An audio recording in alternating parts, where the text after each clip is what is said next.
কোন মৃত ব্যক্তির লাশ যখন কবরস্থানের দিকে রওনা দেয় খাটিয়া করে, তো তার সাথে তিনটা জিনিস যায়।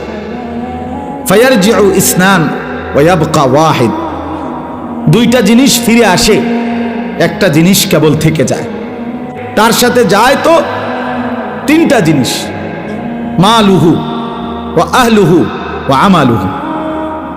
তার কিছু মাল, এই যে উপরে লাশের কাপড়টা, খাটিয়াটা, আগরবাতি ইত্যাদি ইত্যাদি ছোটখাটো জিনিস, এগুলোই সামান্য একটু জিনিস, মাল, অল্প মাল, এইটুকু যায়। আর তার পরিবারের সদস্যগুলো যায়, আর তার আমলটা যায়। ফায়ারজিউ আহলুহু ওয়া মালুহু, অতঃপর তার মাল এবং তার পরিবার এগুলো ফিরে আসে, খাট এবং অন্যান্য জিনিসপত্রগুলো সব ফিরায় নিয়ে আসে, পরিবারের সদস্যরাও ফিরে আসে। ওয়ায়াবকা আমালুহু, শুধু তার আমল এটাই থেকে যায়। তার সেজদাটাও থাইকা যায়, চুরিটাও থাইকা যায়, সুদও থাইকা যায়, নামাজও থাইকা যায়, যেটা করছে এটাই থাইকা যায়।